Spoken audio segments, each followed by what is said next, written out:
John, now kids are off school right now, which means a lot of time in those summer sports, which is super exciting. I can't do basketball, so it's not me in that. But this afternoon we have with us Dr. John Anderson, who's the nationwide children's Toledo pediatric sports medicine, very smart and likes children, talking with us, but keeping your kiddos in shape. Thank you so much for joining us, Doctor. Yes, thank you for having me. So for some folks who may not realize, you're not, because I'm thinking like physical therapists, things like that, you're more advanced. There's more to it, right? Yeah, definitely. From the medical side of things, oftentimes we like to prevent injuries, but they still happen. So I'm there to help the kids get better and recover from their injuries and get them back out playing the sports they love. We talked a little bit off camera when it comes to, so when I think sports, but now I do because you told me, concussions are a thing.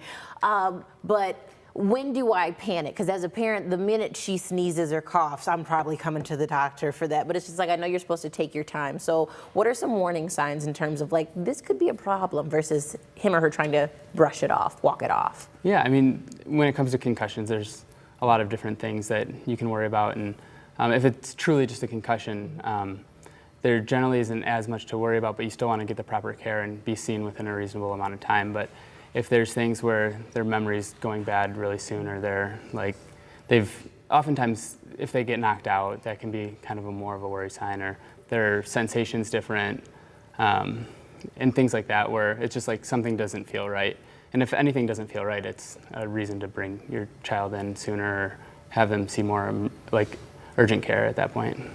When it comes to asking certain questions, so I'll move out of concussions, even though I try to be specific, because I don't know, injuries hurt.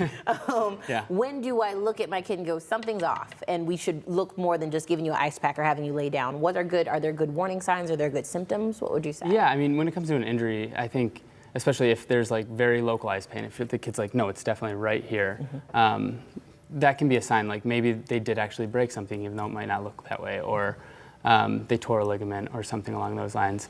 Could be a possibility. So if it's very local, but then also like if the pain is just like really, really bad, and like it's different than what your kid would normally be acting if he like stubbed his toe sort of thing.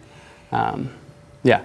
Okay, that makes sense. Other tips or suggestions as a kid, as a parent, not as a kid, I'm not a child, but as a parent watching, like, do I need to just wrap the baby in bubble wrap, even though maybe 16-year-olds don't want to be called babies? You are what you are. How can I keep my kids safe?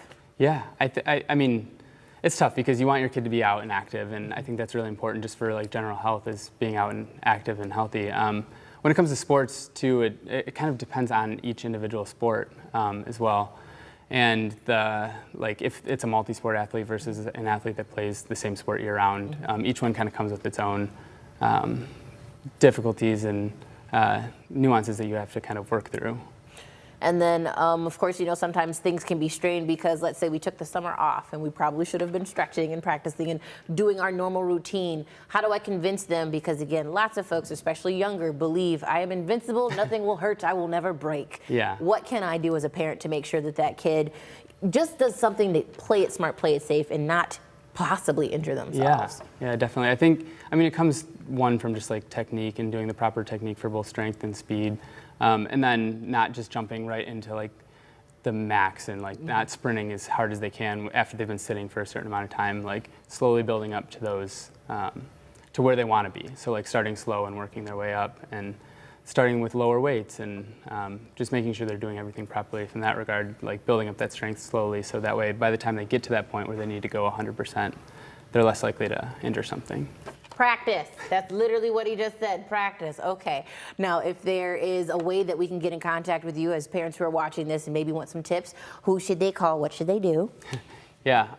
So if you want to come see us, our office is out in Sylvania. The address is 7640 on West Sylvania, Suite E. It's a new clinic for us over the past few months, and it's been great. Yeah.